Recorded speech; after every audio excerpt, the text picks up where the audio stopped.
बिना दीवार का घर। एक राजा का जन्मदिन था। उसने अपनी राजधानी के 100 सबसे विचारशील पंडितों को भोजन पर आमंत्रित किया। भोजन के बाद राजा ने कहा, मैं आप लोगों को अपने जन्मदिन की खुशी में कुछ भेंट करना चाहता हूँ, लेकिन कुछ भी भेंट करूँ संभवतः वह आपकी आकांक्षा से छोटी पड़ जाएगी। इसलिए भेंट का जिम्मा आप लोगों पर ही छोड़ता हूँ। मेरे महल के पीछे दूर दूर तक राज्य की श्रेष्ठतम जमीन है। आपको जितनी जमीन चाहिए उतनी दीवार बनाकर घेरनी होगी। जो जितनी जमीन घेर लेगा वह उसकी हो जाएगी।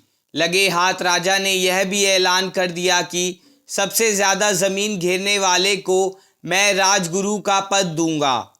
ब्राह्मणों के लिए यह सुनहरा मौका था। वे खुशी से पागल हो उठे। उन्होंने अपने मकान, धन संपत्ति बेच दी और दीवार बनाने में जुट गए। जो जितना उधार ले सकता था, मित्रों से मांग सकता था, सबसे ले आए। कपड़े लत्ते भी बेच दिए और पंडितों ने लंगोटियां पहन ली। जमीन जो घेरनी थी, सारे पंडित करीब करीब नंगे और फकीर हो गए। आखिर समय पूरा हो गया और राजा सबकी जमीन का निरीक्षण करने वहां पहुंचा। राजा ने कहा, जो सबसे ज्यादा जमीन घेरने का दावा करता है सामने आए। एक ब्राह्मण खड़ा हुआ। उससे देखकर बाकी ब्राह्मण हैरान हो गए। वह तो सबसे गरीब ब्राह्मण था। उसने एक थोड़ा सा जमीन का टुकड़ा घेरा था।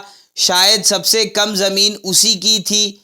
सारे ब्राह्मण और राजा उसकी जमीन पर गए और देखकर ब्राह्मण हंसने लगे। पहले तो उस ब्राह्मण ने थोड़ी दीवार बनाई थी, लेकिन रात को वह भी तोड़ दी। राजा ने पूछा, कहाँ है आपकी दीवार?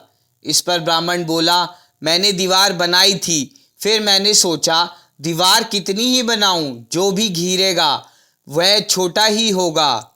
दीवार कितनी ही जमीन को घेरे तो भी जमीन आखिर छोटी ही रहेगी। यह सोचकर मैंने तमाम दीवारें गिरा दी।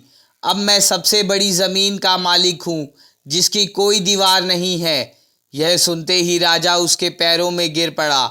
उसने कहा, मुझे पहली बार यह एहसास हुआ है कि जो दीवारें गिरा देता है वह सबका हो जाता है, सब कुछ उसका हो जाता है।